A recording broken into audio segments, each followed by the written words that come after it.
Aksi nyata modul 1,4, Diseminasi Budaya Positif. Berkonsultasi dengan kepala sekolah untuk kegiatan diseminasi budaya positif.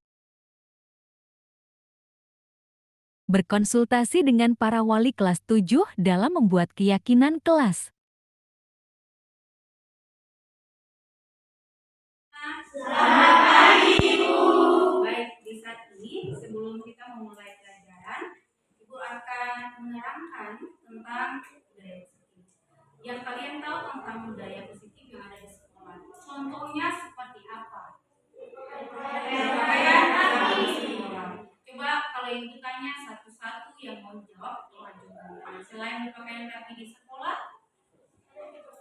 datang tepat waktu di sekolah. Berarti kalau berpakaian rapi, datang tepat waktu di sekolah, nilai apa yang telah kalian lakukan? Adalah disiplin. Kemudian, kalau berbicara dengan guru dengan sopan ataupun dengan teman yang lain, berarti apa yang kalian lakukan di dalam kegiatan? Nilai apa yang telah kalian cari? Kesopanan, ya. Nilai menghargai. Kalau guru memberikan tugas, kemudian kalian mengerjakannya dengan baik dan dikumpulkan tepat waktu, berarti baik. Semua nilai-nilai yang ada di sekolah ini, nilai-nilai itu mencerminkan budaya positif. Untuk itu, Ibu akan memberikan kesempatan kepada kalian untuk menuliskan nilai-nilai yang perlu ditingkatkan di dalam kelas ini, dan nilai-nilai yang paling banyak ini kalian tempelkan masing-masing. Ibu akan kita semua akan sepakat untuk membuat keyakinan kelas, dan keyakinan kelas itu akan kita lihat kembali menurut kalian mana yang bisa digunakan di dalam keyakinan kelas itu.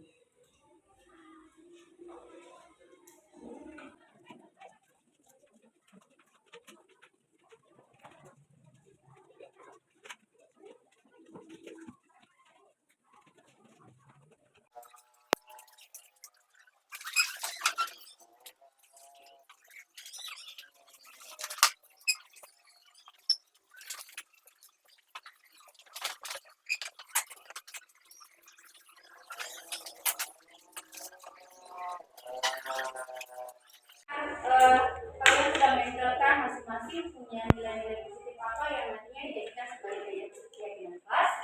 Yang pertama dari grupnya Lala, berpakaian rapi, masuk sekolah tepat waktu, mematuhi aturan-aturan yang ada di sekolah maupun di kelas.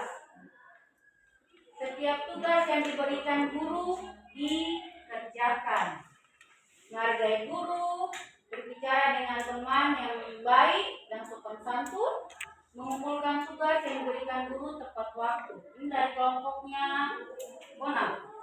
Menghormati guru-guru, datang ke sekolah tepat waktu, berbicara dengan sopan dan mengikuti peraturan sekolah, selalu mengikuti peraturan kelas seperti denda berdiri di depan, dan tulisin maksudnya apa? Datang tepat waktu ke sekolah. Ini kita harus menghargai guru yang sedang mengajar, menjaga kebersihan kelas, mematuhi peraturan sekolah, melakukan hal-hal yang baik di lingkungan sekolah.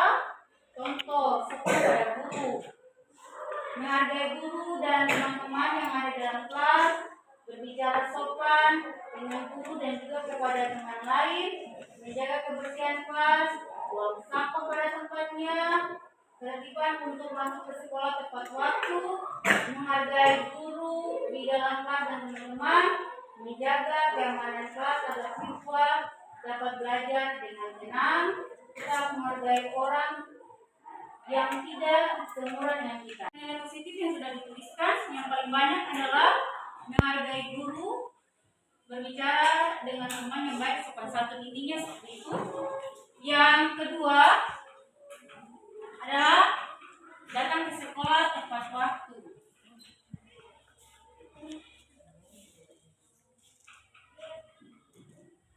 Kemudian mengumpulkan dan guru tepat waktu, menjaga kebersihan kelas,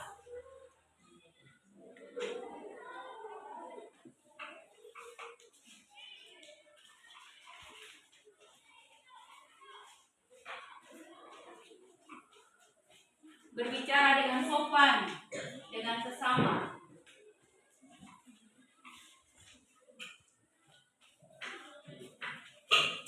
menjaga keamanan kelas. Berarti kelas 71 punya keyakinan kelas ini ada 6. Ada 6 keyakinan kelas yang nantinya disepakati dijadikan sebagai aturan yang harus ditaati. Karena di dalamnya mengandung nilai-nilai disiplin, selain disiplin apa lagi? Tanggung jawab dan juga saling menghargai. Jadi semuanya sepakat? Sepakat. Ini jadikan keyakinan kelas sepakat? Sepakat. Terima kasih.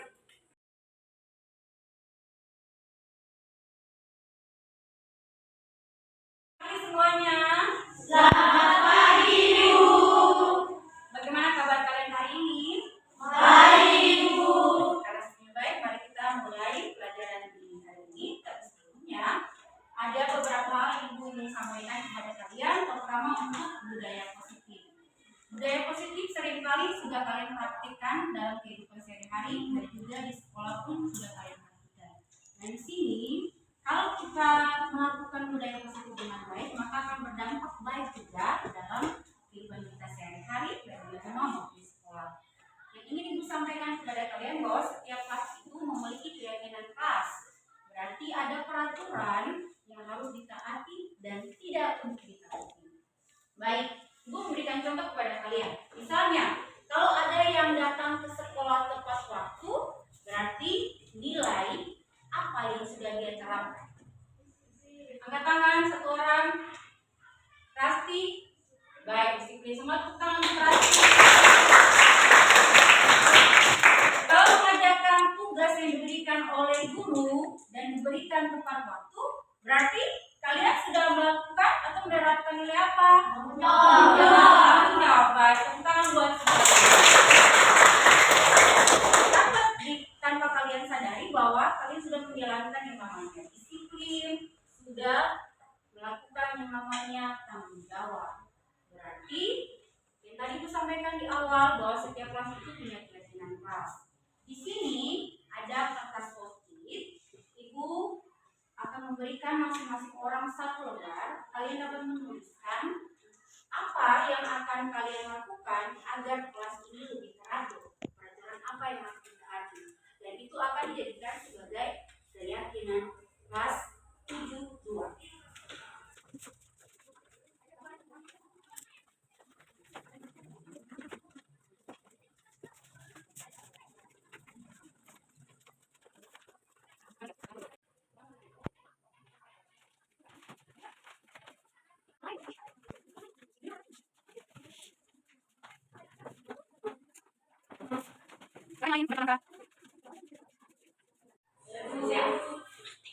Baik, karena kalian semuanya sudah menempelkan hal-hal yang harus diikuti atau ditaati di dalam keyakinan kelas, maka Ibu akan membacakan sebagian daripada yang ditulis.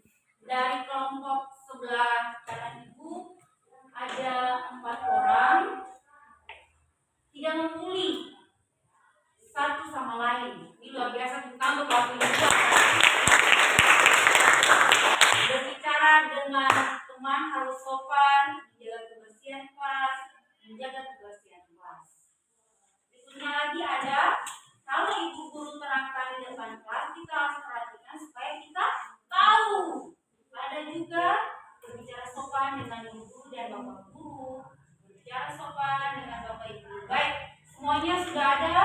Paling banyak, maka Ibu akan menempelkan di sebelah kanan Ibu ini adalah yang paling banyak kalian tulis secara berurutan.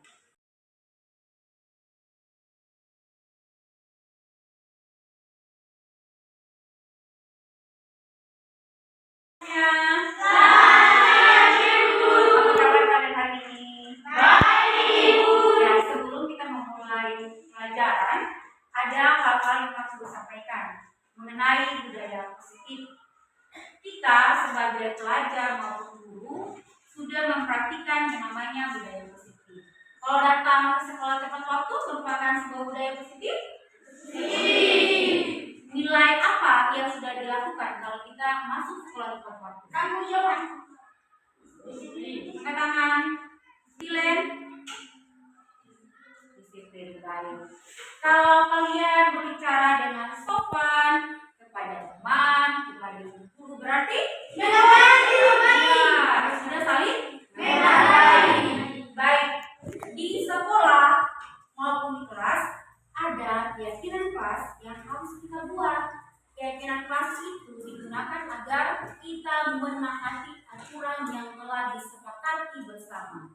Jadi, Ibu akan membagikan kertas post-it bagi kalian satu persatu menuliskan mengenai keyakinan kelas apa yang akan diterapkan di kelas. Jadi masing-masing orang boleh menentukan, saya mau kelas ini, misalnya kelas ini harus menjaga kebersihan. Itu cuma contoh. Kalau selebihnya boleh kalian bisa menambahkan menurut keinginan kalian masing-masing. Ibu akan bagikan mulai dari sini, jadi nanti ditempelkan di bagian sebelah kanan secara berurutan. Baris pertama, kedua, ketiga, keempat.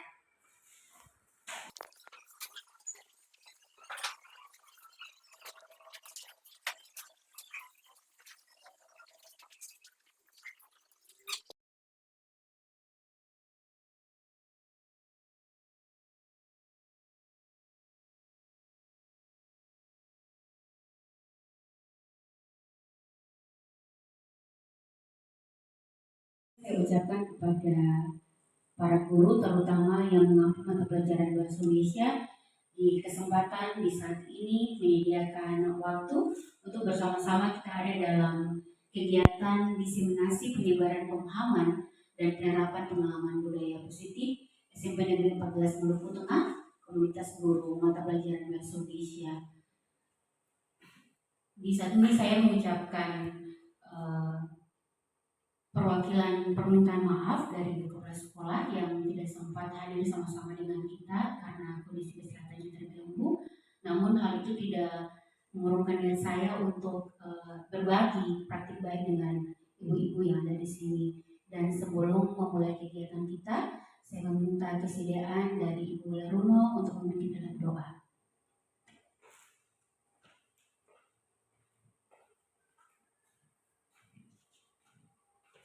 Ya, mari Ibu sekalian sebelum kita memulai kegiatan kita berdoa. Bapa yang baik, kami mengucap syukur dan berterima kasih untuk cinta kasih-Mu kepada kami. Selaku para guru di saat ini, kami boleh ada dalam aktivitas belajar mengajar.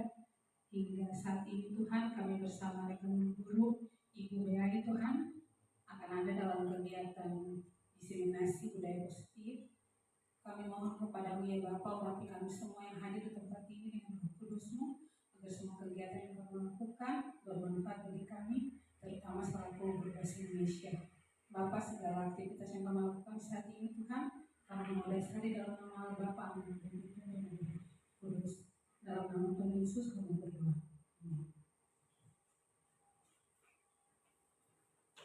Terima kasih Ibu.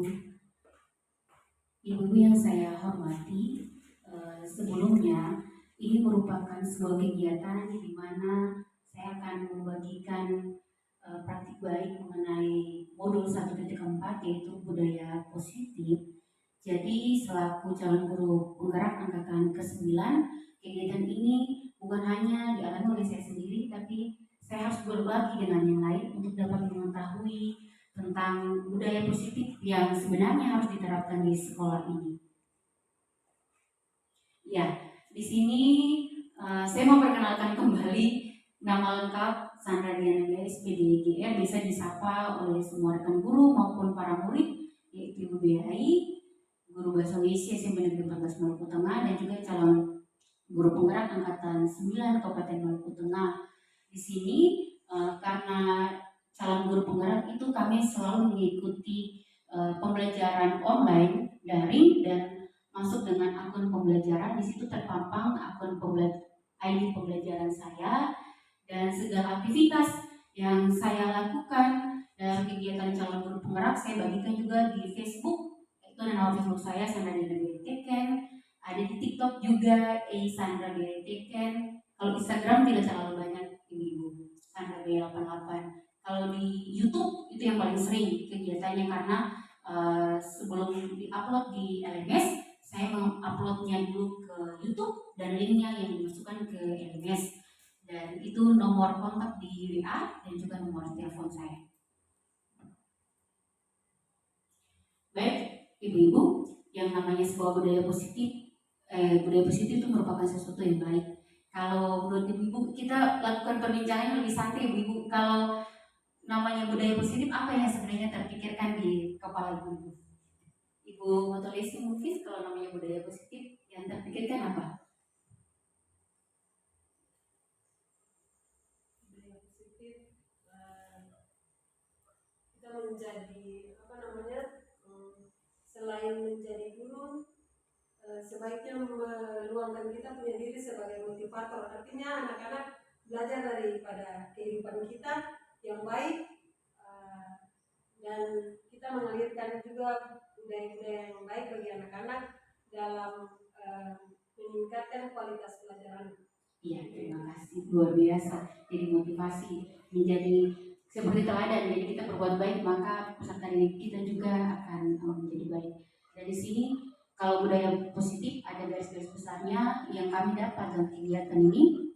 Di modul 1.4 ada budaya positif menurut teori control choice, teori Glaser. Itu ada beberapa ilusi miskonsepsi, ada 5 kebutuhan dasar manusia, segitiga institusi, ada nilai kebajikan dalam program belajar Pancasila, teori motivasi, dan juga pembentukan keyakinan kelas. Ini banyak Bapak Ibu, tapi sangat bermanfaat bagi kita semua.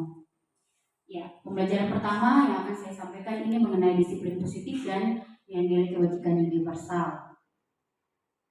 Ya, di sini kalau ilusi, miskonsepsi, seringkali kita sebagai guru kita sering mengontrol murid. Itu tidak bisa dipungkiri ibu-ibu, kita sering mengontrol murid. Seperti kita yang mengekang harus murid itu mengikuti apa yang kita mau. Kadangkala ini yang membuat sampai yang namanya proses pembelajaran tidak berpihak kepada murid karena murid tidak diberikan kebebasan. Dan juga ada penguatan tambah efektif dan bermanfaat. Ada kritik, seringkali kita mengkritik peserta didik, membuat mereka bersalah, tapi kita menginginkan bahwa itu dapat menguatkan karakter mereka, padahal itu sesuatu yang sebenarnya salah. Dan kadang-kala karena kita adalah kita adalah orang dewasa, jadi kita punya hak untuk memaksa mereka untuk mengikuti apa yang kita mau. Itu prinsip miskonsepsi yang sebentar ini kita praktikkan di proses kegiatan belajar mengajar.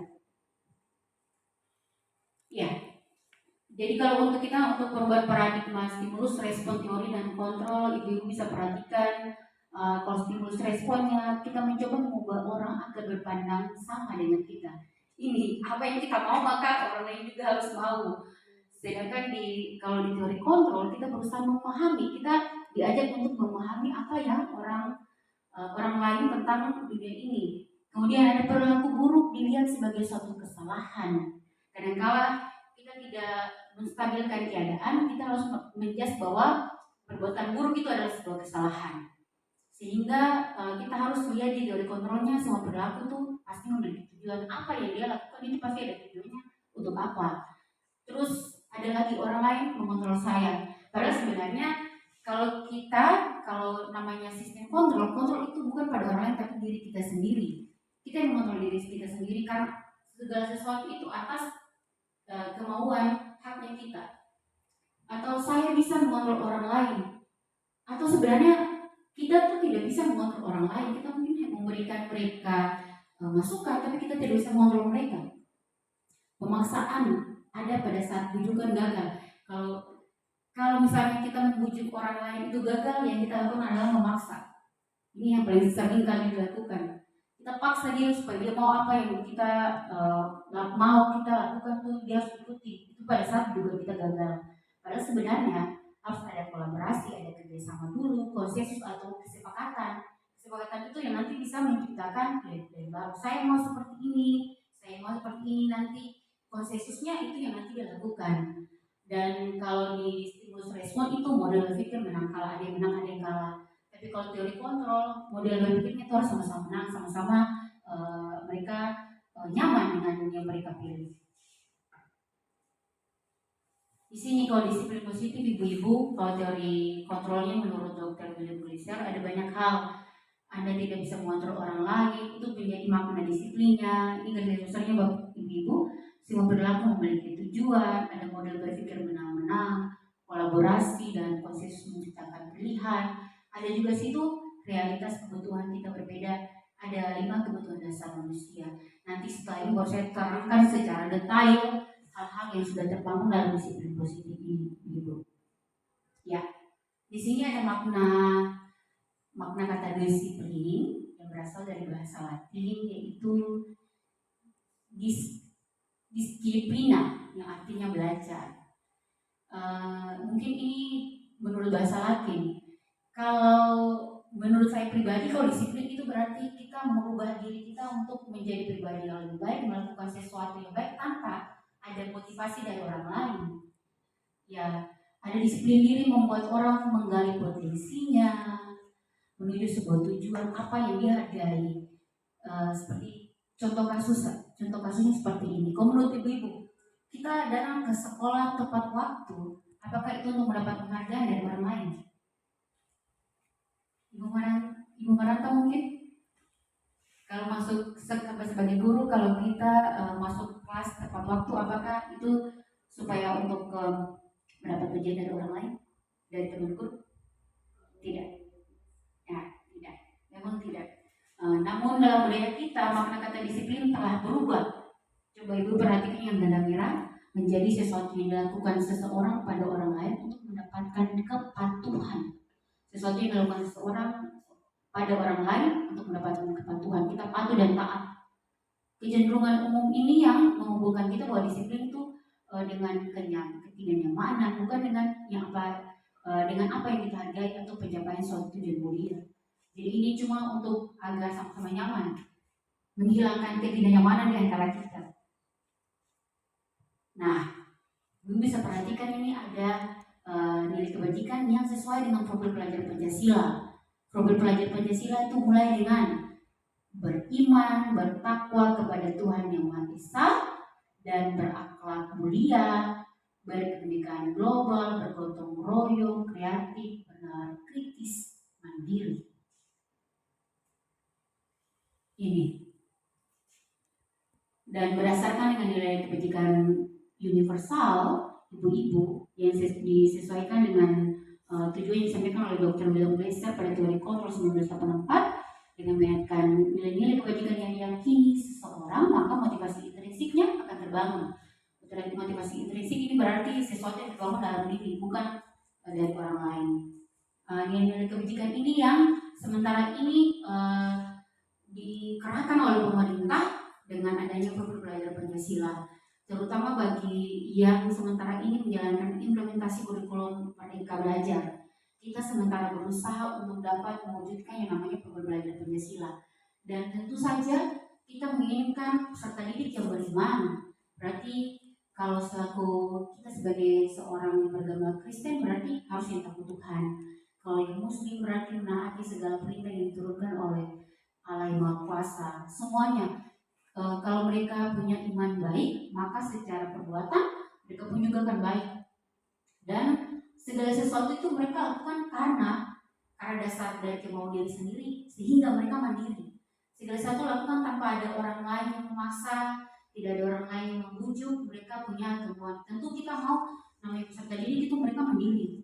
Mereka mandiri, tidak perlu kalau memangnya mereka di kelas ya, dari kita tidak masuk karena sebuah halangan, lalu mereka pikir bahwa daripada mereka membuang-buang waktu, lebih baik mereka mengerjakan tugas atau mereka membuat catatan. Itu sesuatu yang mereka sadari bahwa itu mereka punya tanggung jawab. Sehingga dari itu maka muncullah yang namanya bernalar kritis. Ibu-ibu, tentu kita menginginkan mereka pada saat belajar, tentu kita senang ibu-ibu kalau pada saat belajar itu kalau kita menyampaikan sebuah pertanyaan, kalau peserta didik itu menjawab dengan baik, mereka mampu menalar apa yang kita sampaikan, itu luar biasa bahwa itu seperti effort kita daripada peserta didik, mereka balasnya juga sama. Kemudian ada yang berkebinekaan global, ini tentang sosial budaya. Kita mungkin sementara ini terpengaruh dengan perkembangan zaman teknologi, banyak sekali peserta didik yang mereka mulai meniru hal-hal yang menurut mereka karena mereka penasaran, mereka mencoba misalnya dengan mewarnai rambut dan segala macam, padahal kita cuma sebenarnya menghargai yang namanya kebudayaan lain, tapi kita tidak menggerus apa yang kita punya yang kita sudah tanamkan. Jadi ada filter bagi peserta didik agar mereka tidak terjerumus dengan hal itu, mereka malah bisa bersosialisasi dengan keadaan, tetapi mereka tidak mengikuti hal-hal yang tidak baik untuk berpendidikan global. Kalau bergotong royong mungkin ini merupakan salah satu hal yang menjadi kebiasaan terutama bagi kita di Maluku, Bumi Pemanahan Nusa, apalagi ibu kota kita dikenal dengan nama Masohi dalam bahasa ibu, yang dalam bahasa Indonesia artinya bergotong royong. Sikap ini sudah terjadi turun temurun dari Masohi ini menjadi sebuah ibu kota kabupaten pada tahun 1966, dan budaya ini diturunkan juga kepada masyarakat bahkan di sekolah, sehingga anak-anak ini terutama di SMP 14 Maluku Tengah, saya melihat mereka antusias kalau yang namanya gotong royong. Mereka tidak pernah membiarkan satu teman mengerjakan pekerjaan, tapi mereka bersama-sama berusaha untuk menyelesaikannya agar pekerjaan itu cepat selesai. Kemudian kreatif. Kalau kreatif mungkin ibu-ibu, kalau peserta didik, kalau bahasa Indonesia, mereka bisa menciptakan sebuah drama, mereka bisa menciptakan puisi, itu mereka kreatif. Atau kita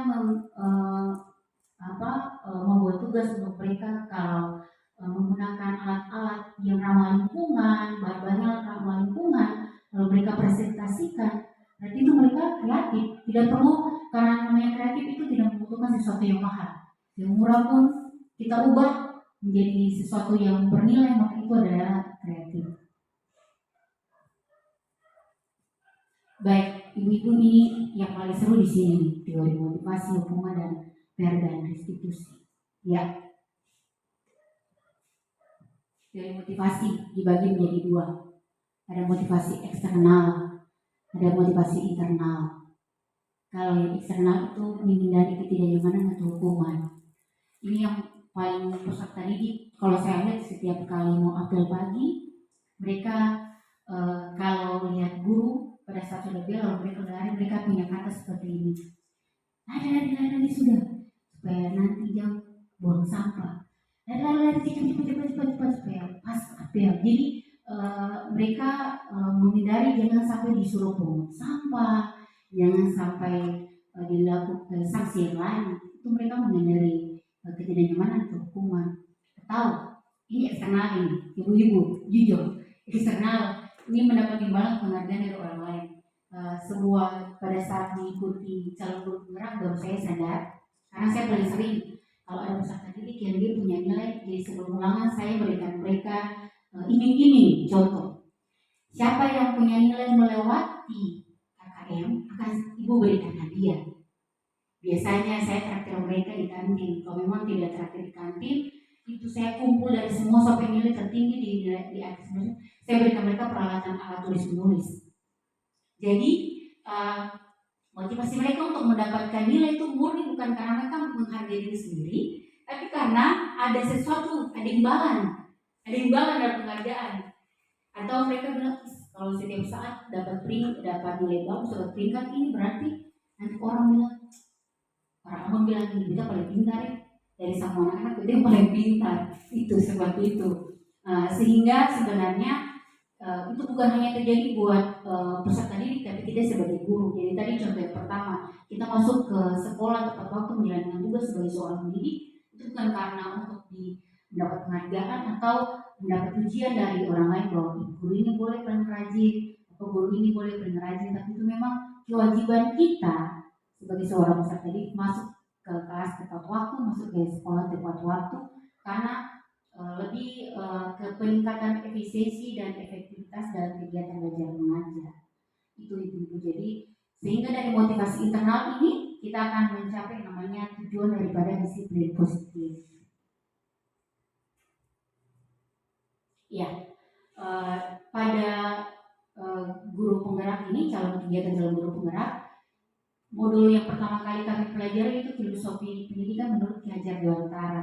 Ki Hajar Dewantara ini terkenal sebagai bapak pendidikan karena pertama kali mewujudkan pendidikan ini dengan mendirikan taman siswa. Pada saat itu juga negara masih dijajah, tapi luar biasa besar semangat yang diberikan oleh Ki Hajar Dewantara. Ki Hajar Dewantara ini punya nama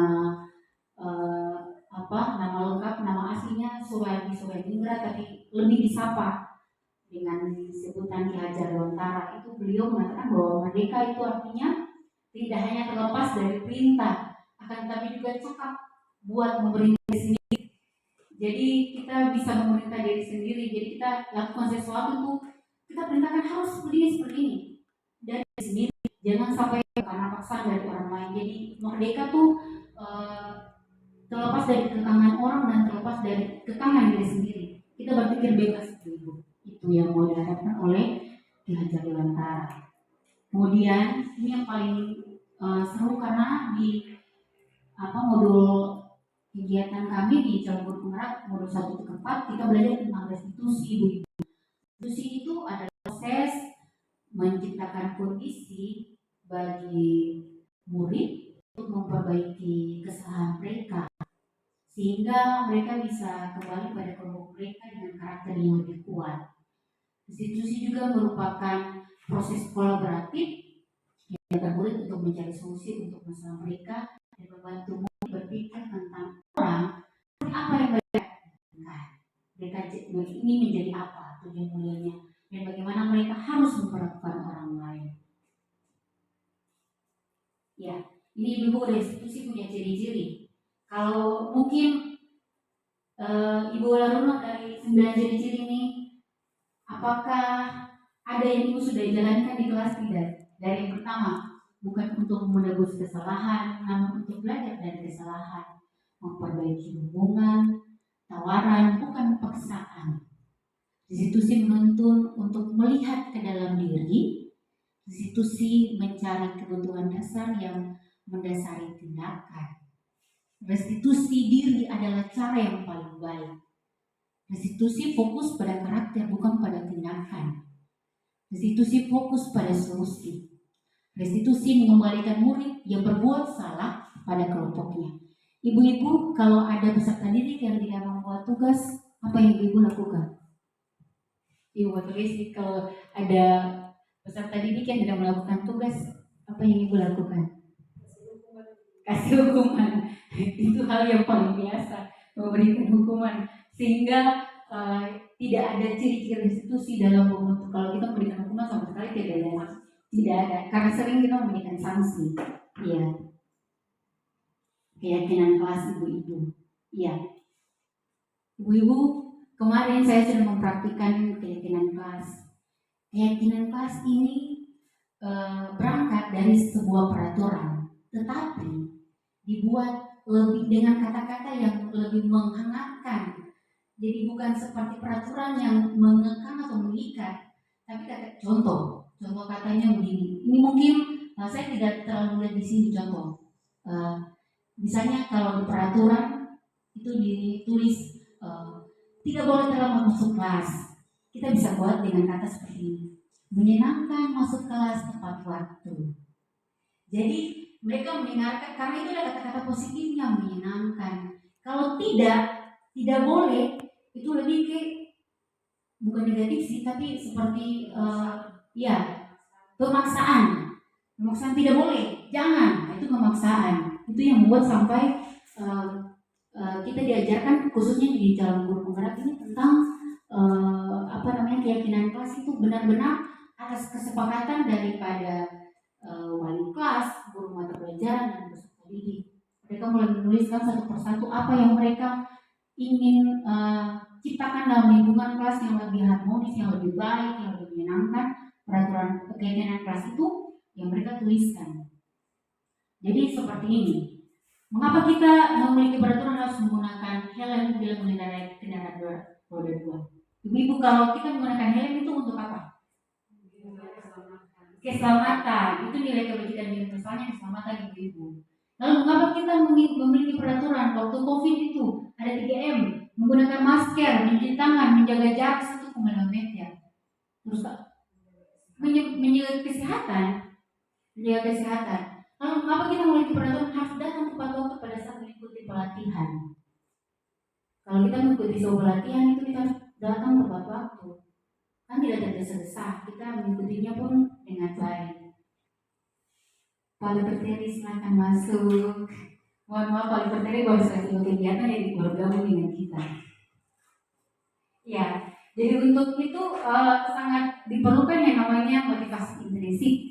Motivasi intrinsik ini yang kembali ke nilai-nilai keyakinan yang lebih menggerakkan seseorang dibandingkan mengikuti serangkaian peraturan-peraturan. Jadi keyakinan kelas itu diambil berangkat dari sebuah peraturan, tetapi pada saat dibuat itu menggunakan kata-kata positif yang lebih membuat anak-anak itu lebih sadar dan motivasi yang terbentuk di diri mereka adalah motivasi intrinsik. Ya, jadi ibu perhatikan di sini. Jadi dari peraturan kelas yang setiap saat itu yang paling sering di setiap sekolah pasti ada tata tertib sekolah, tata tertib kelas itu yang di peraturan kelasnya. Tapi kita dirubah lagi menjadi keyakinan kelas. Kalau keyakinan kelas ini peserta didik dan para guru menaati dan melakukannya dengan baik, maka lingkungan kita akan menjadi lingkungan yang positif. Maka yang namanya budaya positif ini menjadi sebuah kegiatan yang memang itu kita lakukan dengan kesadaran diri, menciptakan. Jadi kalau budaya positif ini tercipta, Bapak Ibu namanya peserta didik, mereka punya seperti pembentukan karakter dulu. Pembentukan karakter baik, maka segala sesuatu yang kita berikan. Jadi salah satu visi saya kemarin, mengapa saya memilih visi itu karena saya menginginkan yang namanya sebuah kelas itu harus nyaman dan bahagia. Kalau kita mensugesti siswa dengan nyaman dan bahagia, maka apapun yang kita berikan, baik itu mata pelajaran yang bukan mata pelajaran kita bahasa Indonesia, mata pelajaran matematika, fisika, dan lain-lain, di jam terakhir mereka akan senang. Karena sudah ada sugesti bahwa kalau di kelas itu kalau ibu dan bapak guru masuk sudah membuat ada keyakinan kelas yang sudah disepakati, lalu membuat nyaman kelas, anak-anak bahagia, harus senang ikut mata pelajaran kita. Di sini ada kegiatan pendalaman ibu-ibu keyakinan kelas, format bekerja, diterima dan memiliki, ada T dan ada Y. Ada terdengar, terlihat, berperilaku di Y-nya untuk hormat dan bekerja, sedangkan hormat pada tabel T-nya itu tampak seperti, tidak tampak seperti. Bekerja tampak seperti, tidak tampak seperti, tampak seperti, dan tidak tampak seperti. Contoh, kalau misalnya nih format tampak seperti ibu guru, tampak seperti ibu guru membuat tugas atau bapak guru membuat tugas, formatnya kalau tidak tampak berarti berlawanan daripada kata itu. Jadi kalau keyakinan kelas itu harus hormat, bekerja, diterima dan memiliki, karena meyakini bahwa sangat penting menghormati semua orang punya barang milik orang lain.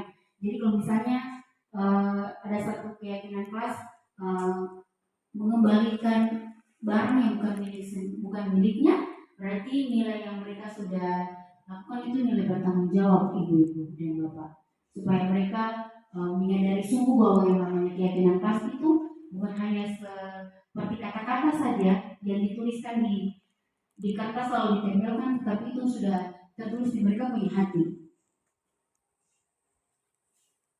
Ya, di sini ya ada hormat, bekerja, ibu bisa lihat, datang tepat waktu, sering hadir terlambat, dan seringkali saya pernah di posisi yang tidak tampak seperti itu, yang sering datang terlambat.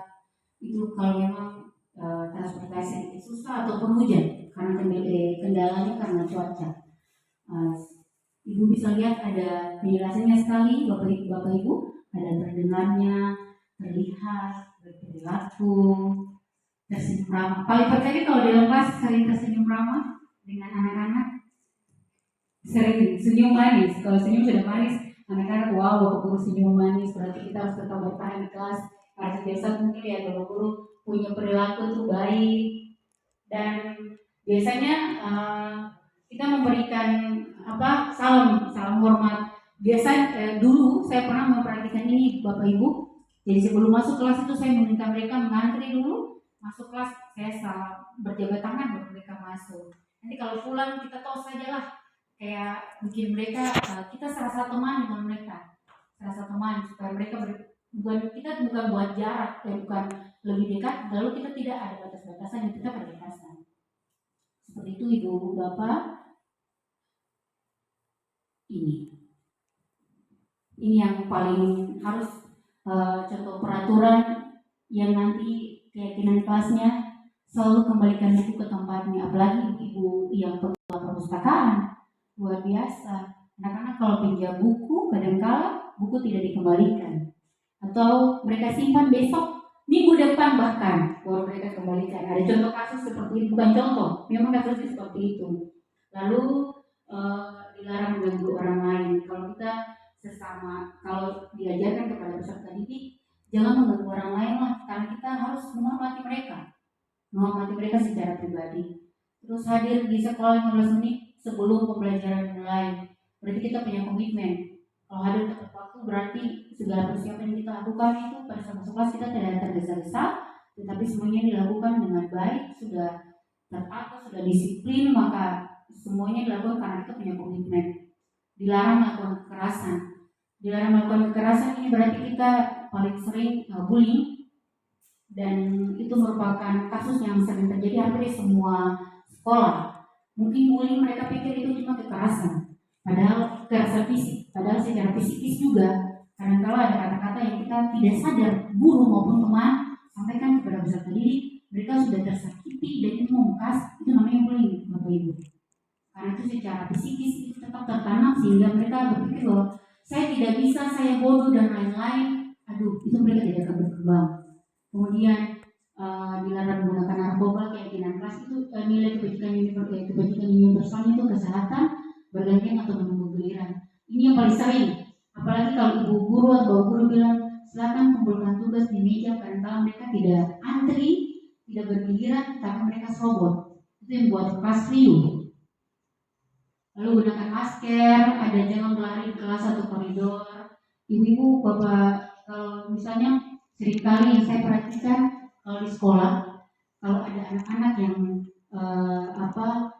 mereka paling sering bukan mereka berlari di halaman, tapi mereka paling suka di halaman di koridor sekolah.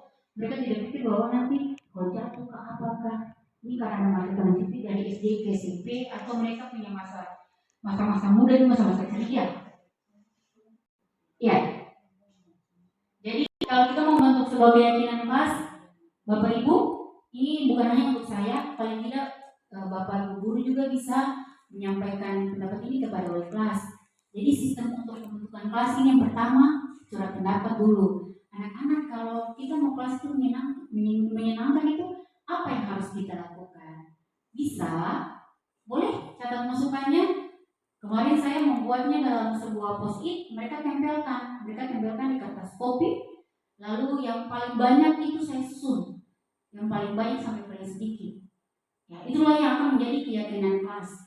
Setelah itu kita mempositifkan kalimatnya. Jadi jangan datang terlambat. Jadi menyenangkan, masuk kelas tepat waktu.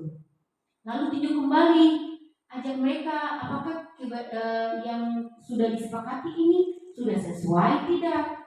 Kalau sudah sesuai, nanti ditinjau kembali keyakinan kelasnya.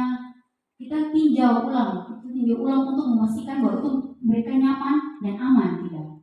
Setelah itu baru kita review lagi, baru sepakati ini menjadi komitmen kelas, ini keyakinan kelas yang harus kita terapkan di dalam kelas ini. Setelah semuanya selesai, karena di setiap kelas dari 71 sampai 73 sudah ada, nanti saya akan buatkan poster yang nantinya akan ditempelkan di masing-masing kelas. Jadi contoh, saya buatnya sebagai perdana untuk di sekolah untuk kelas 71 sampai 73. Bapak Ibu guru boleh lihat dan ikuti, karena sebenarnya kegiatan guru penggerak ini manfaatnya banyak.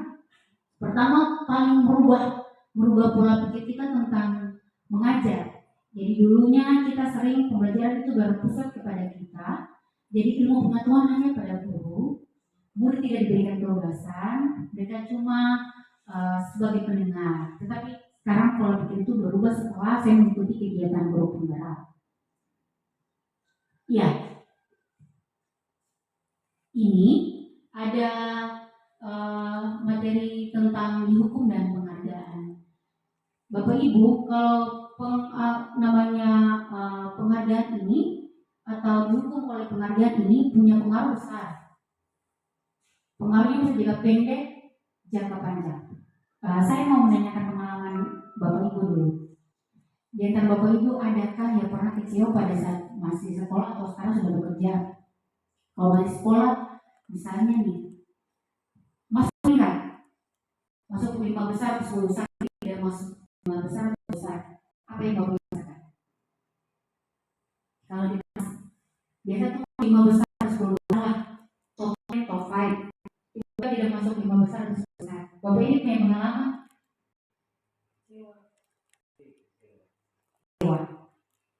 Kenapa? Yang tidak bisa mencapai presentasi yang harusnya bisa dicapai. Iya. Dihukum oleh penghargaan tidak? Iya, benar, dihukum oleh penghargaan. Biasanya kalau Ibu Elin ini saya tahu karena saya punya adik kelas. Kalau dapat peringkat, dapat hadiah dari orang tua, pernah? Tidak sering. Kalau misalnya sudah jadi kita belajar itu karena supaya dapat hadiah dari orang tua. Lalu pada saat pencapaian kita di bawah, orang tua bilang, kakak tidak masuk 3 besar, kakak tidak masuk 5 besar, 10 besar, jadi tidak ada hadiah. Seperti itu. Padahal sebenarnya yang kita harus tanamkan kepada mereka itu motivasi intrinsik. Mereka menghargai diri, bukan karena ini. Jadi saya punya pengalaman seperti ini. Bapak Ibu, pada saat sering peringkat pertama, datang peringkat 3, kecewa diri sendiri. Mengapa sampai saya tidak bisa mempertahankan prestasi itu? Mengapa saya sudah bodoh, sudah cap diri tidak berhasil, sudah gagal dalam sebuah prestasi. Itu paling sering. Jadi saya malah berpikir bahwa saya tidak mau sampai kejadian ini terulang kembali pada generasi berikutnya. Yang namanya belajar pasti ada yang di atas, ada turun. Kalau naik turun itu mungkin karena mereka punya aktivitas, apalagi anak-anak di SMP, ada yang dari SD peringkat 1 dari kelas 1 sampai kelas 6 datang di SMP, itu kan banyak anak yang masuk, banyak anak yang berprestasi. Jadi kalau mereka bisa mempertahankan prestasi itu suatu hal yang luar biasa. Tapi kalau tidak bisa, mau bikin bagaimana? Kadang-kala yang saya lihat orang tua sering bilang bodoh, nah itu orang pun sering bilang nih masalah kalah dari dia. Orang tua tidak menguatkan, tetapi malah membuat menyakiti mereka sampai akhirnya seperti ini. Atau kadang-kala wali kelas kalau misalnya ada siswa yang berprestasi diberikan hadiah, lalu nanti berikutnya tidak dapat hadiah karena tidak masuk 3 besar. Mereka kecewa, Bapak Ibu. Itu jadi ada pengaruh jangka panjang, jangka pendek. Jadi kalau anak yang survive, pasti dia akan bangun, dia akan bangkit. Dia tidak akan bertahan dengan kekecewaan, tapi dia harus cari tahu, saya gagal, saya tidak bisa mempertahankan itu karena apa. Tapi juga menghukum yang tadi tuh, sudah kecewa dan segala hal itu yang membuat kita tidak bisa keluar dari masalah. Lalu penghargaan mengurangi ketepatan. Kadang-kala sesuatu yang kita berikan itu juga tidak tepat. Penghargaan juga menurut saya juga memang tidak efektif. Memang bagus, tapi kadang-kala tidak efektif untuk hal-hal tertentu. Penghargaan itu juga merusak hubungan. Ini contoh nih, 2 orang yang berteman di dalam kelas. Biasanya tuh yang A peringkat 1 terus, B peringkat 2. Ketika yang B peringkat 1 loh, yang A nya peringkat 2, apalagi mereka duduk sebangku, merusak hubungan bisa. Nah, itu karena kali nyontek dari beta. Itu kan selalu peringkat satu. Kalau ada yang ranking satu berarti nyontek dari beta. Itu yang paling sering, paling dijaga. Apalagi di usia anak SMP itu labil, mereka labil sampai akhirnya seperti hal itu merusak hubungan atau kinerja dari bapak ibu guru. Kalau misalnya ada penghargaan untuk guru bahasa Indonesia paling kriteria yang paling sering, kemudian muncul lagi berikutnya Ibu Walaruno dan juga Ibu Motorisia atau Ibu Maranta, tiba-tiba yang lebih aduh kalah dari junior dan senior nih. Seringkali seperti itu. Ini nggak ada juga kadang-kala itu kalau kita selalu mendapat penghargaan itu menurunkan kualitas karena kita menganggap remeh. Kita menganggap remeh, karena menganggap remeh maka menurunkan kualitas. Penghargaan juga mematikan kreativitas. Bisa. Kadang-kala ada anak yang bisa karena dia rasa bahwa dia tidak dapat penghargaan, maka dia tidak melakukan sesuatu yang terbaik. Mematikan kreativitas anak juga bisa. Dan terakhir itu penghargaan mengurangi konsentrasi. Karena penghargaan tadi saya bilang kalau murni dari diri, tapi kalau karena ada penghargaan itu berarti mengurangi dia punya kesadaran diri. Ini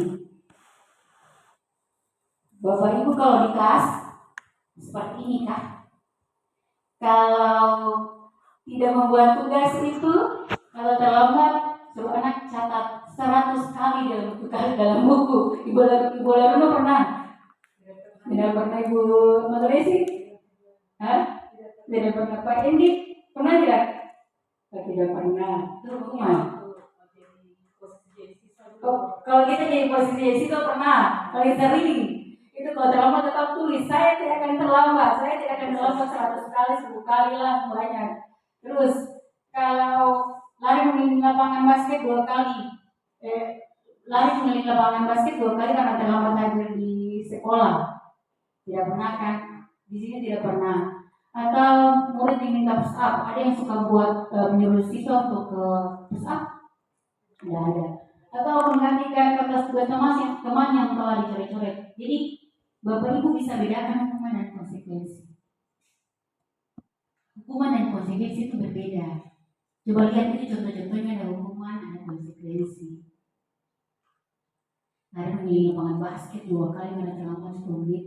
Kalau hukuman itu sesuatu yang seringkali kita lakukan tanpa disengaja.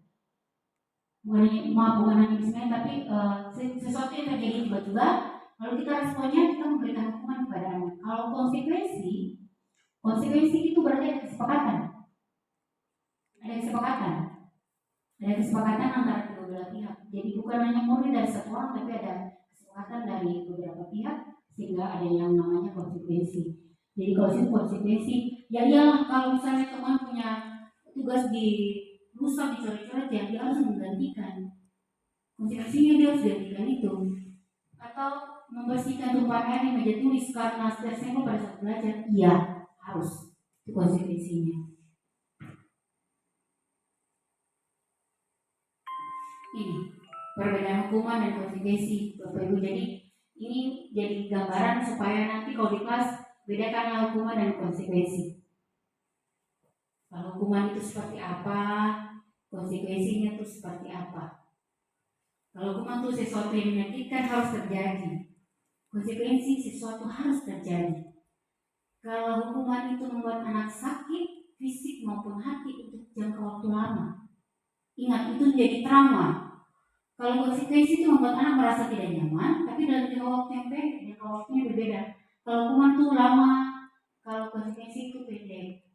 Anak memiliki kedisiplinan, nanti anak menghargai kedisiplinan. Kalau hukuman itu paksa, sedangkan konsekuensi itu stimulus tanggapan. Kalau hukuman itu mendorong anak menyakiti diri sendiri. Kadang-kadang ada anak yang takut masuk di kelas Bapak Ibu. Takutnya karena itu, takut hukuman itu. Lalu konsekuensinya itu mendorong anak untuk mudah menyelesaikan diri. Jadi dari situ maka dia punya konsep diri pun buruk. Konsep dalam dirinya buruk. Tapi kalau yang konsep dirinya baik. Lalu anak belajar untuk menyembunyikan kesalahan. Kadang-kadang, ibu saya tidak terlambat, padahal terlambat. Lalu kalau konsekuensi anak belajar untuk mematuhi peraturan. Hukuman, ini perlu diingat Bapak Ibu, hukuman itu membuat marah, rasa bersalah, dipermalukan, merasa tak dihargai. Hukuman itu membuat marah, rasa bersalah, dipermalukan, merasa tidak dihargai. Itu hukuman. Konsekuensi, kehilangan hak, dibuat tidak nyaman, diasingkan untuk sementara, time out itu sementara. Tapi kalau namanya hukuman itu ada banyak perasaannya itu, marah, rasa bersalah, dipermalukan, merasa tak dihargai. Ini identitas gagal dan identitas sukses. Jadi hukuman itu membuat pribadi seseorang tuh ada dalam posisi identitas gagal. Sedangkan kalau konsekuensi dan restitusi, kita saya jelaskan pertama, itu yang membuat keadaan menjadi netral. Konsekuensinya membuat keadaan netral, sedangkan restitusi itu membuat keadaan menjadi lebih positif.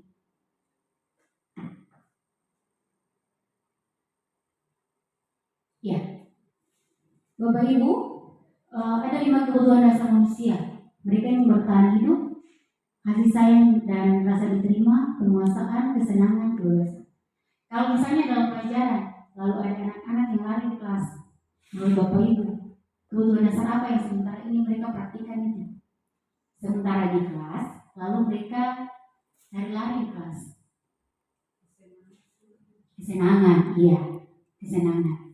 Lalu dia protes, misalnya dia protes, Ibu, kalau bikin tugas bikin soal, jangan ditulis-tulis, praktik langsung. Ya tulislah, harus praktik. Itu kebebasan, iya, itu kebebasan. Kalau ada anak yang bilang gini, dia tunjukkan prestasinya dan mendapatkan penghargaan dari guru, berarti penguasaan. Anak kurang perhatian Bapak Ibu di kelas.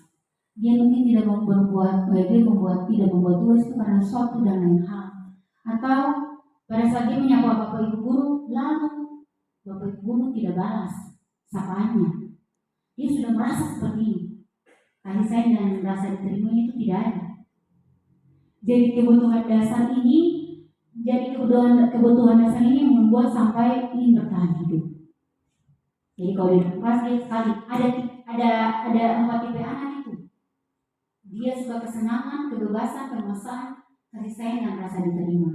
Kalau misalnya ada anak yang begini, saya paling suka Pak Hendik masuk di kelas. Berarti itu dia punya rasa kasih sayang dan rasa diterima. Karena Pak Hendik menerima dia, maka dia rasakan itu. Ini Bapak Ibu, 5 posisi kontrol, ini yang paling sering. Penghukum, pembuat rasa bersalah, teman, pemantau, dan manajer. Saya baca Bapak Ibu bisa menginterpretasi diri selama ini saya posisi di mana. Kalau penghukum itu yang biasa guru berbuat itu menghardik, mendidik, menyakiti, menyindir. Kalau pembuat rasa bersalah itu berceramah dan mengatakan, seharusnya kamu jangan membuat ibu atau bapak kecewa dengan yang kamu lakukan. Itu pembuat orang rasa bersalah. Teman, membuat alasan-alasan untuk muridnya. Bapak sedikit terlambat karena ini, atau tubuh bapak tidak terlalu baik karena ini, pekerjaan banyak. Teman, mantap, menghitung dan mengukur. Karena kalau di pemantau itu disesuaikan dengan peraturan Bapak Ibu. Nanti kalau manajer itu mengajukan pertanyaan-pertanyaan. Kalau di ini, guru berkata di penghukum, kalau kamu tidak melakukannya, awas ya, rasakan. Paling sering. Atau dari yang berkata gitu nanti hasilnya memberontak, menyatakan orang lain berbohong. Kamu tadi ambil, saya tidak, kau berbohong. Kalau kaitan dengan dunia berkualitas, murid meletakkan guru di luar dunia berkualitas. Itu yang murid lakukan. Sehingga nanti murid berkata, biarkan saja, nanti juga marah-marah lagi. Itu paling sering dilakukan oleh murid. Lalu dampaknya pada murid itu, kesalahan itu akan dia lakukan terus. Coba perhatikan anak-anak yang terlambat. Dikasih hukuman apa? Besok lagi dia akan terlambat dan besok lagi akan terlambat. Kalau ada anak-anak yang belum melakukan tugas, ini tidak buat, berdepan juga dia tidak akan buat. Karena apa? Kita dalam posisi penghukum. Kalau membuat orang merasa bersalah kayak gini. Kamu seharusnya kamu sudah tahu ibu lelah sekali ibu stres, ibu capek. Itu kayak nanti membuat anak ini. Tadi perlakuan saya membuat ibu guru kecewa ya, gimana? Nanti hasilnya menyembunyikan, menyangka, berbohong. Lalu murid meletakkan mutu di dalam dunia berkualitas. Ujung-ujungnya begini, ibu maafkan saya, bapak maafkan saya. Dan akhirnya dampaknya rasa rendah diri. Itu yang membuat orang merasa bersalah, rendah diri. Itu bukan hanya pada murid, tapi dalam kehidupan kita sehari-hari pun ada. Kita yang selalu membuka percakapan dengan orang lain, padahal kita sebenarnya tidak bersalah, tapi dia yang membuat kita menjadi seperti merasa bersalah. Kalau kita teman, ini sudah membuat alasan untuk murid lalu bilang perkataan yang paling sering, ayolah lakukan demi ibu atau bapak, masa kamu tidak mau? Ingat, tidak ibu pernah bantu. Nah, banyaklah itu kalau teman. Nanti kalau teman ini ketergantungan. Mengapa saya bilang kita bisa menjadi teman untuk peserta didik, tapi lihat kondisinya seperti apa. Kemudian itu murid mengatakan guru sebagai orang yang sangat penting di dunia berkualitas, sangat penting. Ya nanti ujung-ujungnya peserta didik akan berkata, saya pikir bapak atau ibu teman saya, ternyata begitu. Lalu dampaknya lemah tidak mandiri tergantung. Yang di posisi itu bapak ibu. Karena ini pemantau itu ada peraturan. Seringkali kalau terlambat kalau bilang anak, sudah tahu kan peraturannya? Seperti itu. Lalu hasilnya menyesuaikan diri, dia dewasa. Jadi kalau pekerjaan, dia kalau tidak dewasa ya sudah lah. Nanti kalau kaitan dengan berkualitasnya, murid mengatakan guru peraturan dan hukum tidak lebih berkualitas. Lalu murid berkata, berapa banyak bintang yang harus saya peroleh, berapa halaman yang harus saya tulis. Ini kalau ada guru yang kalau setiap kali ada peserta didik yang dia bagus, mereka buat bintang. Kalau ditempelkan di baju atau ada papan bintang, papan prestasi itu kalau jadi posisinya pemantau, sehingga ditiberatkan pada sanksi atau hadiah untuk dirinya. Ada sanksi, ada hadiahnya. Nanti yang terakhir sini ada tugasnya sebagai manajer. Ini dari 5 posisi kontrol yang harus kita tempatkan, bukan kalau pemantau baik, tapi yang lebih baik lagi manajer. Karena dalam manajer ini Bapak Ibu bisa lihat bahwa kita mengajukan pertanyaan-pertanyaan. Apa yang kita yakini, apa yang bisa kita kerjakan untuk memperbaiki masalah ini. Itu paling sering. Ibu-ibu ini, bapak ibu ini materi yang paling bagus. Sehingga dari manajer itu menguatkan pribadi dari peserta didik. Dan kaitannya dengan dunia yang berkualitas itu, murid meletakkan dirinya sebagai individu yang positif. Mereka merasa positif dalam dunia berkualitas. Lalu nanti mereka berkata, bagaimana caranya saya bisa memperbaiki keadaan. Jadi kalau mereka salah, mereka nanti mengatakan bahwa bagaimana caranya ibu bapak saya bisa memperbaiki kesalahan. Mereka harus dengan inisiatif sendiri, sehingga dapatnya mengevaluasi diri bagaimana cara memperbaiki diri. Itu yang penting bapak ibu. Bergerak kemana ya, ada peraturan pemantau kontribusi hadiah dan manajer memperbaiki. Jadi kita harus bergerak di antara ini, antara pemantau, fungsi kita sebagai pemantau dan juga sebagai manajer. Ini yang terakhir bapak ibu, segitiga siklus. Menstabilkan identitas, kebutuhan dan yang salah, dan yang terakhir menemukan keyakinan. Jadi kalau kita menyelesaikan masalah, bukan hanya fungsi guru BK membina sel, tapi kita juga bisa dengan menggunakan tahapan 3 restitusi. Yang di dalamnya, kalau kata-kata pertama, kalau misalnya anak berbuat kesalahan, kita bilang begini, nak, setiap orang pasti pernah melakukan kesalahan. Atau kamu bukan satu-satunya orang yang pernah melakukan kesalahan, ibu juga pernah, atau yang lain juga pernah. Kita menstabilkan identitas anak dulu, jadi mereka merasa diterima, berarti mereka tidak segan-segan untuk menyampaikan persoalan atau permasalahan. Validasi kebutuhan dan tindakan yang salah. Oh, kamu tidak membuat tugas itu pasti ada alasan. Kamu datang terlambat di sekolah atau di dalam kelas pada saat ibu mengajar, pasti ada alasan. Adakah menurutmu cara yang lebih efektif untuk mendapatkan apa yang kamu butuhkan? Itu kita membuat pertanyaan kepada peserta didik seperti itu. Yang terakhir, nanti bisa tanya, karena kamu sudah melakukan itu kesalahan, nilai apa yang telah kita sepakati yang telah kamu langgar? Kalau misalnya ada keyakinan kelas, berarti kesempatan kelas yang mereka langgar adalah keyakinan kelas yang mereka langgar itu ada menyenangkan hari tepat waktu di kelas. Kemudian kamu mau jadi orang yang seperti apa? Itu pertanyaan yang menguatkan peserta ini. Menstabilkan identitas Bapak Ibu. Kalau anak berbuat masalah, kita jadi menstabilkan identitas itu kita membuat anak yang merasa gagal karena bersalah menjadi positif terhadap dirinya. Lalu ini adalah kalimat-kalimat yang harus kita sampaikan kepada peserta didik. Kalimat-kalimat yang harus kita sampaikan kepada peserta didik. Kalau guru berkata berbuat salah itu hal yang manusiawi, tidak ada manusia yang sempurna. Bapak Ibu juga buat salah. Kita pasti bisa menyelesaikan permasalahan ini. Atau Bapak Ibu tidak tertarik untuk mencari tahu siapa yang salah atau siapa yang salah seperti ini. Jangan lihat oh salah itu orang paling sering begini. Tahapannya tidak ada. Masuk ke yang validasi tindakannya salah. Itu yang paling sering Bapak Ibu. Kalau ini validasi kebutuhan. Validasi itu membantu siswa menulis kebutuhan yang dipenuhi ketika melakukan kesalahan itu. Yang pada dasarnya setiap tindakan manusia tujuannya adalah memenuhi basic needs. Maka itu power, freedom, love and belonging, dan fun dan survival. Itu yang paling sering. Sehingga kita katakan pada pendidik seperti ini. Kamu bisa saja kan melakukan hal yang lebih buruk, tapi kamu tidak melakukannya. Kamu pasti punya alasan apa melakukannya. Apakah yang penting bagi kamu? Atau kamu boleh tak berusaha menjaga sikap itu. Tapi tambahkan sikap yang lain yang baru.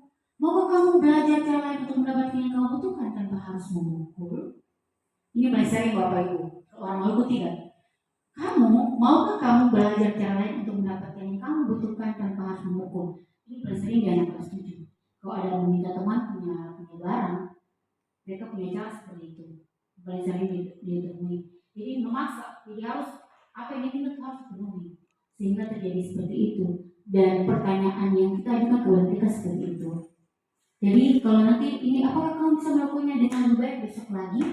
Itu divalidasi kebutuhan. Ya, kalau menanyakan keyakinan, apa nilai yang kita percaya di kelas atau sekolah kita? Kalau misalnya tadi kalau dia terlambat berarti keyakinannya, oh disiplin, komitmen ibu. Kelasnya dia itu seperti apa? Jadi seperti yang kemarin ada kasus yang saya buat, yang saya unggah di YouTube itu pada saat dia berbuat salah karena videonya kami buat secara spontan. Kalau dia jawab seperti ini, Ibu saya berjanji saya akan mengurangi waktu main saya Bu, lalu saya akan mengerjakan tugas.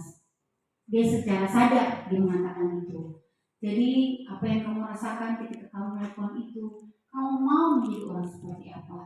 Jadi tahapan restitusi ini harus kita praktikkan di kelas. Apabila ada ditemui masalah yang dilakukan oleh peserta didik.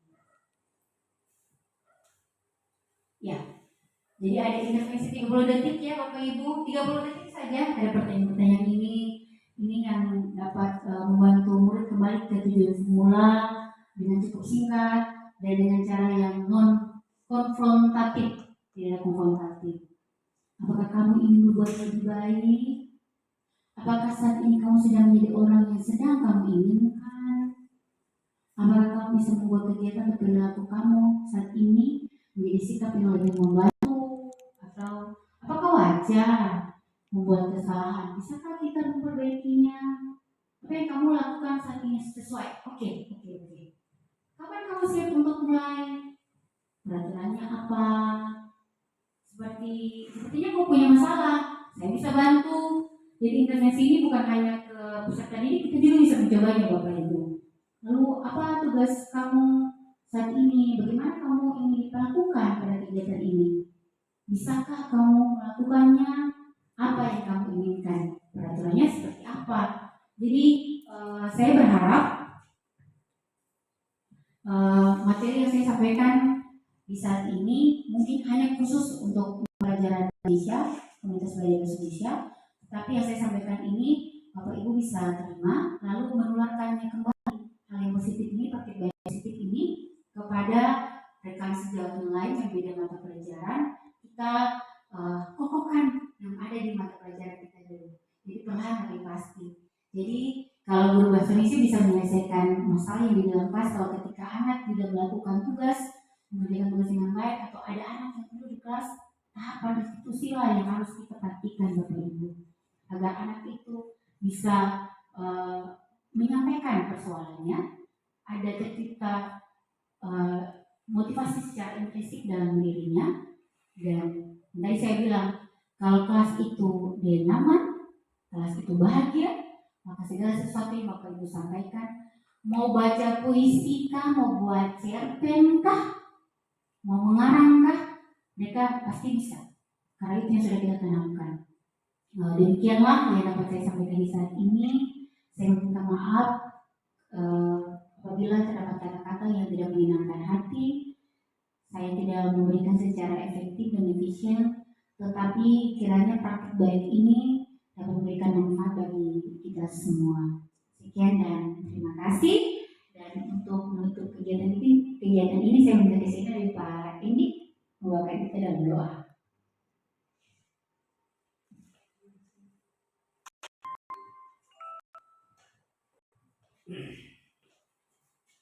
Ya Bapak Ibu dan teman-teman, mari kita sebelum kita mengakhiri kegiatan kita di siang ini, mari kita berdoa. Bapa dalam kerajaan surga, Bapa yang selalu senantiasa setia di atas kesetiaan kami, selalu di setiap kehidupan. Bapa dalam kerajaan surga, di saat ini Bapa, kami telah selesai dengan kegiatan yang boleh kami lakukan di siang ini Bapak. Biarlah materi yang telah disampaikan dari Ibu Biai itu menjadi motivasi bagi kami untuk mengapresiasikannya itu ke dalam tugas dan tanggung jawab kami selaku pendidik, dan mengarahkan siswa-siswa kami ke jalan yang lebih baik. Bapak dalam kerajaan surga, inilah seluruh doa dan permohonan kami Bapak. Ampun segenap salah dan dosa yang telah kami lakukan dalam kita dan kehendakmu. Yang salah Bapak ampuni, yang benar Bapak berkati. Biarlah yang salah tidak menjadi batu sandungan dalam hidup dan kehidupan kami dari hari lepas hari. Dalam nama Tuhan Yesus kami berdoa dan mengucap syukur kepada Bapa di surga. Haleluya. Amin. Terima kasih Pak Indi. Bapak Ibu, sebelum keluar dari ruangan ini, bolehkah tanda tangan daftar hadirnya? Mohon bantuannya Bapak Ibu.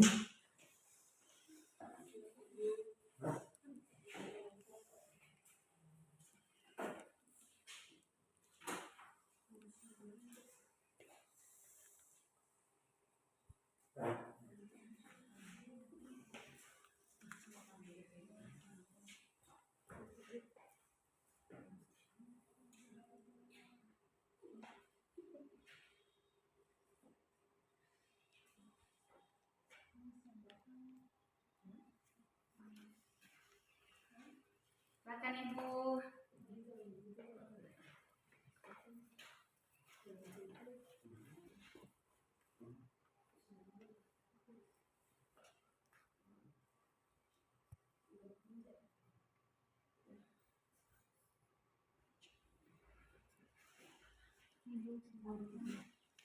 Ibu.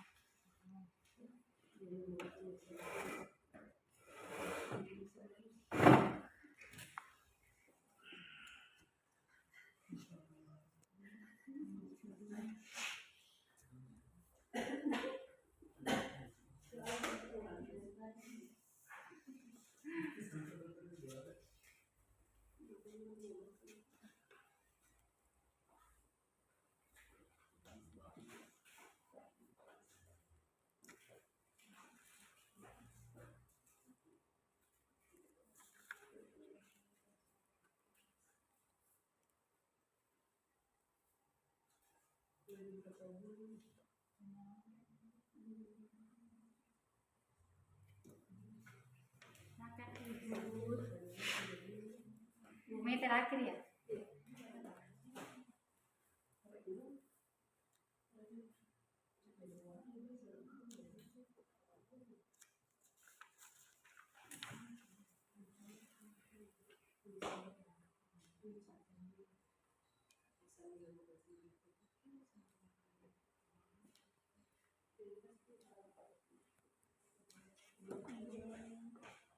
Wih,